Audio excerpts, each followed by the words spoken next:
Welcome to the Kurt and Kenny podcast. Coming at you from Work in Progress co-working in downtown Las Vegas. We're here to talk about growing your business, making more money, and thriving in a startup life. Here they are, Kurt and Kenny. Hey everybody, I'm Kurt. And I'm Kenny. And we're here recording episode 13, the return on SEO, or search engine optimization. So Google handles many billions of searches, billions with a B, every single day, and their entire job is to send all that traffic from their search results to someone else's website. The goal of SEO, or search engine optimization, is to get a little bit of that traffic to come to your website. But is it worth the effort? If you've listened to this podcast before, you're familiar with Neon Brand, you already know that we're SEO guys, and obviously we find it worthwhile. In this episode, we're talking about the returns you can generate when you rank well in search. So we've had like 5 pre-discussions on this topic. And every one of them's gone a different direction. But so there's maybe a lot we'll of have 5 stuff. podcasts as a result of Yes, this true. production plan. So just in a quick pass on what is SEO, so search engine optimization. Just for anybody who hasn't listened to the previous podcast, that is when you are paying a person or yourself or an employee, somebody you are working with, to generate data on the internet that Google indexes and moves you up in the organic search rankings. There is no payment to Google taking place like there is in pay-per-click. This is all work done on your site and on other websites that cause your .com, neonbrand.com, whatever it might be, to show up higher in the search results pertaining to terms that will drive you business and leads and money to your pocket. So SEO is something we've been doing for a long time. Actually, Kurt and I both come from different backgrounds on when we finally became fans of SEO. It wasn't until after I started Neon Brand that I became an SEO fan, so that's in our previous podcast. You can go listen to that if you'd like. But all of our previous discussions leading up to this podcast have been on why we can't give exact numbers, essentially. One of Kurt's most frustrating things is he loves to have data. He loves to know exactly what I'm getting for what I'm spending. And SEO is a little tricky. SEO doesn't follow the typical ROI guidelines. That was the actual name of the podcast was ROI, but we decided to change it because you can't really calculate a true ROI on SEO. You can come up with a lot of different numbers that help you validate whether or not it's worth it for you, and eventually you can come up with some ROI numbers after it's humming along great, but out the gate it's a very hard one. Right, Kurt? Yeah, I think that's why I struggle with the topic of ROI of SEO or ROI on SEO, because I don't think anybody really knows, which I'm sympathetic to the business owners who are looking to Neon Brand or whoever else it is that they're using for SEO to give them some answers on what kind of money can I expect in return, when am I going to get my money, when is it going to pay off, because the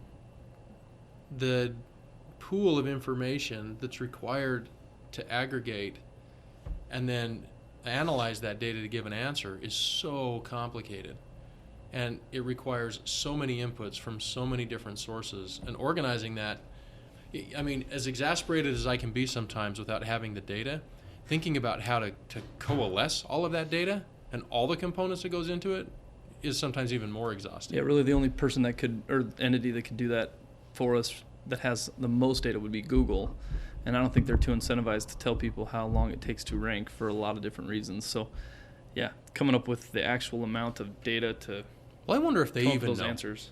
I mean, they could. I mean, whether or not they truly know, but they have enough data. They know how long it takes for websites to rank, and they know a ton of stuff on the back end of the websites, depending on if they have analytics installed. But isn't even down to that conversion a moving numbers. target? I mean, isn't that even a moving target? Because every website is its own living, breathing organism on the web. For sure. And Google's algorithm is always changing. I mean, sure. You would need an entity the size of Google again. That's what I'm saying. They'd be the best. They'd And be you would the have closest to it. You'd have to stop everything. They would have to literally stop everything about their platform, Or it would everything have to be about their a algorithm, living and breathing number that like changed every second. and give it time. Yeah. Right. So anyway, Anyways. so I don't know. Maybe my quest to know the information, I should just give up on it. But so what should business owners be expecting then, as far as a return on their SEO, when they consider an SEO campaign? Whether it's I mean, we won't talk about the different ways of doing SEO. Just in a nutshell, you could either do it yourself, you can hire a single person to work for you in-house, or you can hire an entity outsourced. Those are pretty much your only three options. Choosing any of those three all have real time and money investments. So I asked the question again. What was the question? So the question is, what should a business owner who decides to choose any of those ways of doing SEO expect for their investment? What should the expectation be? Well, I think I think expectations have to change over time. Mm-hmm. The first expectation is that I'm going to pay a sizable amount of money for nothing. Now, I don't really mean you're going to get nothing, but I think in the early stages of any SEO plan, it's going to feel like that's what you're getting. Now, to us, we look at the metrics and we look at the tools and we utilize the tools on a consistent basis for our clients. SEMrush and Quill and all of that stuff. We monitor which keywords are moving up and down. We monitor trend lines. We monitor numbers of searches on a keyword. We monitor numbers of hits on a web page. We look at Google Analytics, and we track that stuff. So for us, when we start seeing movement either up or down, we have answers, right? So that's your business consultant hat, because you're wanting to see whether or not it's actually being effective. From an actual deliverable standpoint, there's probably, when you're coming out the gate, those numbers are important, but honestly, they're just going to be boring up front with SEO. There's not much that happens for many months at a time when you start an SEO plan. But isn't there? But I do think that there's some visceral response, some positive visceral benefit. Hopefully you start seeing look, rankings it's moving change. At least, right? I mean, but moving from spot 300 to spot 250 does you absolutely nothing. I mean, yes, you moved, but is it going to keep going? I mean, it's just not a very good. It's not a great metric yet. Okay, but to be true, most of our clients, the month after we take over. Yeah, there's usually an initial jump. And by the month after we take over, usually it takes us a couple weeks to spin up. Yeah. Because we got to work on fixing things on the site, and we have to figure out which backlinks are good and which ones are bad, and it takes us a little time to get started. But, within 6 to 8 weeks of working with a client, we can actually show tangible change in the keywords and the things that matter for search engine. But let's say that client paid us, $2,500 a month, so they've spent in $5. Showing them those numbers, there's still $0 back into their pocket. So the numbers, while they might be proof of efforts being performed, there's no monetary benefit for a business owner to look at those reports yet, other than to say, "Cool, looks like it's going in the right way." What I'm trying to get to is, in the early stages, what's more important than seeing those nuanced movements in the rankings that may or may not be good in the long term. Hopefully, most of the time, hopefully that means it's going in the right direction. But what's more important up front is, what am I getting for what I'm paying in? So if I'm paying if I can find a guy that's going to do 5 blog posts for $500 a month, and that's all he's going to do, and I have another guy that's going to charge me $1,000 to write 5 blog posts, well, I have to make a decision: A, whether or not the quantity is the correct number, or B, whether or not I'm getting twice the value or twice the quality of content written in the same 5 blog posts for twice the price tag. So it's the deliverables, the return on SEO in that sense is, if I'm going to pay in something, I got to get something that I can tangibly hold in my hands, like a blog post or a video or whatever other piece of content. Which, succinctly stated, is the reason why we changed the title of this podcast to be Return on SEO. Because in the early stages, I think that's the only metric that you can really value. And I think I think there's 2 components to that metric. Number one is, am I getting what I was promised I was going to get, first of all? Yep. If agency XYZ said I was going to do 5 blog posts and there were going to be X number of words, did I get them? Yes or no? Okay. And then over time, you're able to evaluate whether they were quality or not. Mm-hmm. And that's based on the number of backlinks you get. It's based on number of hits that it gets. How the rankings change. All those things. So early stages is return can't really be defined. Well, it can be defined financially. It's just a negative number. Yeah, it's just right. It's a bad ROI at that point. Well, not financially. Not bad, right? Because if you're investing the right amount of money, based on projections and based on competition within your market, then it's not a bad ROI to lose money for a period of time. I mean, look at most of the businesses in the world. How long did Amazon bleed? Yeah. I mean, Amazon bled for years and years. I think it barely went profitable, like in the last year or 2 maybe. But businesses bleed when they start up all the time. And anything you invest in a business, you bleed on. I mean, I just don't know of any businesses that start up and are making so much cash flow early on that they are highly profitable. It's just really well, doesn't but there happen. are other marketing tactics that usually deliver an ROI quicker than SEO. It's a much longer bleed than, say, a pay-per-click campaign, which you fire that up, a couple days later you start seeing people come to your website and they buy some stuff. Now you can start saying, oh, it may be a negative ROI, but at least there's an ROI that's coming back. And then people usually do the math and go, oh man, it cost me $100 per person to acquire that person. Wow, that's really expensive. Well, and SEO is different because it has longer term benefits, where pay-per-click you turn it off and there's no more leads coming in. SEO you turn it off and you'll keep ranking until your competitors outrank you again. So to come back to answer at the the question. beginning, yeah. So to answer the question, early stages return on SEO is really a component of two things. Number one is delivery of the things that you were expected to receive, so your deliverables. Did you receive them? And then two, the quality of those things. And you can actually measure the quality from day one. Yeah, I mean, read your website. Your website should be better. Algorithm gets response. Well, and you should be able to visually confirm whether or not, your homepage has better copy, your homepage has better pictures, your blog posts are better, your content throughout the website is better. Your website should have an overall improved sense, even from the business owner's perspective. It should be a better website after you start with on your SEO campaign.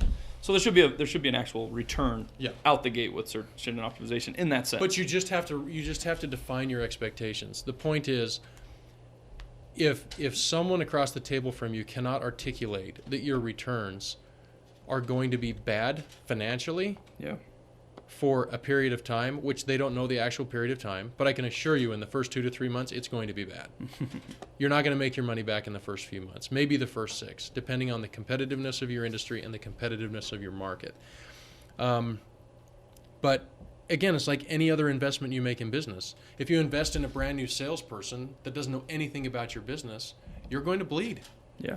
But once they get trained up and once they get their legs under them, then you start to see some accelerated returns. And down the road, when you look back at the whole thing, right, you look back and you say, and I'm not speaking from this from a theoretical or an academic standpoint. I'm talking about our business. Yeah.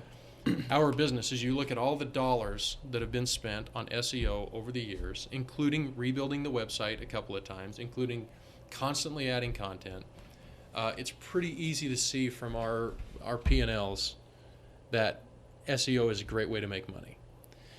So, again, clarify your definition of what success is and clarify your definition of what return is throughout all the stages of SEO, like you would any other component of your business. Right. And then there's obviously the financial side is how many clients am I going to get eventually from this? Like if you're spending $500 or $1,000 or $5,000 a month on your SEO campaign and you bleed for 6 months, so 5,000 times 6 is $30,000 you've invested.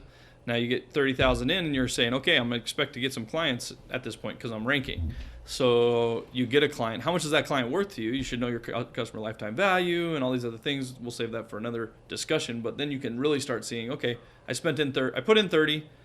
I got my first client. He was worth, 6, 7,000, whatever. And over the course of a month, you get 2. Okay, I'm at 14. You start doing some real ROI numbers. But that doesn't work until many, many months down the road. And again, like Kurt said, there's nobody, if anybody guarantees you that they can rank your website in the search results, run. It's actually written in a document from Google. Actually, they don't publish a lot of stuff about SEO, but if you search for a Google document on SEO, they say if anybody guarantees results, they are not telling the truth. So. And worse yet, if you took the bait, the other shoe's going to drop. Yeah, it is. And Google's going to catch up to you, and you're going to lose your ranking or your site or both. Yeah. So sometimes we have clients come to us that have had a $300 a month budget for a long time, and they've been paying somebody, and they're less than satisfied with the results. Does that mean you can't get good SEO for $300? Generally. And the reason why, I think 5, 6, 7, maybe 8 years ago, the answer to that question was different. Because there was less competition on the web. Well, and fewer people were doing it, and most people misunderstood it. And everybody was trying to figure it out. More importantly, Google wasn't as smart as they are now. Back then, you could spin up fake articles all the day long and never have to worry about the quality. But Google has gotten exponentially better at understanding real content versus bad content. Even 2015. Yeah. 2015 was all just throw a whole bunch of stuff on your website. Right. Just throw a whole bunch of stuff out there, and it worked. Yeah, but now they're closely paying attention. So, which is a positive thing. It's a positive thing, and for businesses who really want to succeed and consider themselves a quality organization, well, your content has to match your mission. yeah. If your mission is to just be average or to suck, then don't be surprised if that's what your SEO does. Well, and not even that. Let's say that what I see happen is more often than not is somebody doesn't know the true cost of all their clients or know the value of their clients, and so they look at $300 and they think, "Freak, that's a car payment. That ought to be plenty to do my SEO," and a small car payment. And what they end up thinking in their mind is, "I should get results." But what if they would have done a little bit further thinking? If their customer value to them is, say it's a personal injury law firm that makes $100,000 off of 10% of their cases, paying in $300 into your SEO budget doesn't necessarily mathematically equate to generating that kind of revenue. Your competitors are saying, well, to get that same $12,000 or $100,000, I'm going to spend $10,000 or $20,000 to actually get that kind of return. Yeah. So you have to understand your whole business model in order to really realize, okay, $300 probably isn't enough for the kinds of clients that I need. Yeah, to go on the personal injury attorney, there's actually an attorney in Las Vegas who wasn't really doing anything well, and he just happened to land a case that was $1 million plus. It was a 7-figure settlement, and as soon as he got that money, he must have spent every dime of it Right back into marketing. He completely rebuilt his website. He optimized all the content on the website. He started blogging. He started doing video content. He started doing all kinds of things. And the guy's legit. I mean, he's got a lot of business now. So yeah, when you know your value of your client, you know that you have to invest a little bit more to acquire those clients. Because if you don't invest that kind of money, then your competitors are going to do that math, and they're going to invest that kind of money, and they're going to outrank you. They're going to outperform you. They're going to get the clients that you wish you had. So, and we're sympathetic to the reality that sometimes you just don't have the money. Totally. Maybe your credit reserves are tapped out. Maybe your capital resources are limited. Maybe you're a nascent business and your revenues aren't good enough. Maybe you're in a down business cycle. All of those things, right, contribute. So you have to be smart and you have to stay dynamic in your SEO investment. But at the end of the day, you have to know what stage you're in, right? One of the questions that we always get is, when do you start to see returns? And the fact is, it depends on your ability to make deals. Mm-hmm. Can you sell the plate of food? Can you sign up a client to represent them as a personal injury attorney? Right. Can you sell the car? Whatever. Because your SEO guy, whoever that person might be, is not controlling the actual conversion process. Usually their handoff is, here's a phone number or an email or a contact form submission for a person that is interested in your product or services. Go out and sell it. If you can't close a deal and you can't perform that piece of the business, then you may never see the returns, even though your SEO guy might be sending 1,000 people your way. So important to have a full visual on the business cycle or the lead cycle, and make sure that you're not only generating the leads, but also converting and closing those once they actually do come in. And I think that also comes back to your intensity and quality, right? Because you tend to attract to what your message is.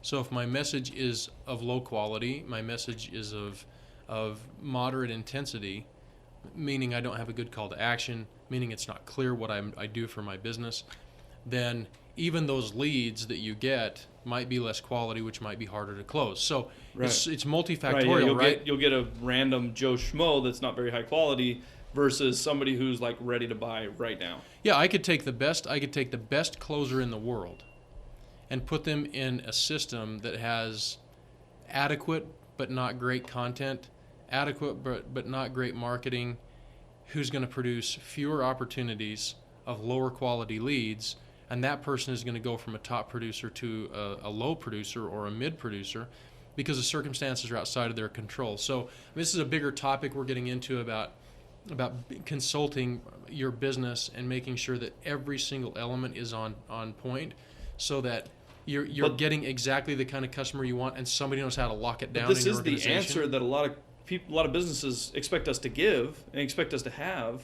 when they come to us, like, how am I going to make money on SEO? In order for us to truly paint that whole picture, those conversion pieces have to be in place. And we go into the assumption, if we don't have access to that information, we go into the assumption that those are operating well already, and that we're not going to touch them. We're just going to generate the leads. Which is an overly optimistic point of view most of the time. Yeah, oh yeah, for sure. Not to disparage any of our clients, for sure. But a lot of our clients don't really have that locked down, and a lot of them, when we create a volume of leads, they didn't know that they had a problem because they didn't have one before, because they didn't have the lead volume. So it's multifactorial, and it's complicated because SEO is really the tip of the spear. It's really the front end stuff. Mm-hmm. Maybe I said that wrong. The salesperson's probably the tip of the spear. Anyway, but SEO is the beginning of the process, and it does have tremendous returns. I mean, we can prove that internally. Yeah. But the question of how long does it take for me to see monetary returns? It could happen month one if you have the right organization. Yeah. It could take years and maybe never work out if organizationally you're just not qualified to catch deals and then close them. Yeah. So a lot of people come to us and we give them our proposals, and we give them our estimates on how long it might take, because usually people force our hand and make us tell them something. So we're usually in the 6-month range, hopefully sooner, maybe later kind of numbers. But the question that soon follows after that sometimes is, how can I do that faster? Can I make it work faster than what you expect?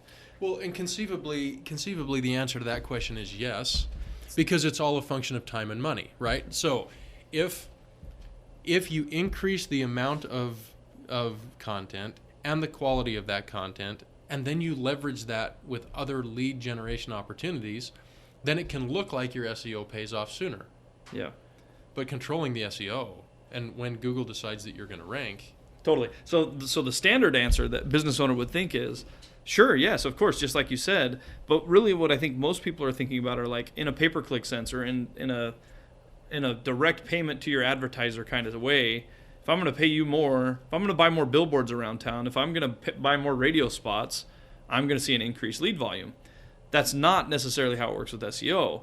Yes, you can speed up your results, but what you're actually getting is more content and more work done on your website, and then the hope and expectation that Google is going to index and rank those things more quickly because there's more of it. And usually that does play out. Usually that is how it works, but ultimately Google decides what Google decides, and so it's left in their hands. So yes, you can usually speed up your results by paying more, which hopefully means more deliverables. Don't just pay more and get the same deliverables. Or better deliverables. Or better, or yes, right. Or if it's 5 blog posts. It's not always one or the other. 5 blog posts in one with 300 words, now it's 5 with 1,000 words each, so that you can see that actual, you have a real tangible result right there.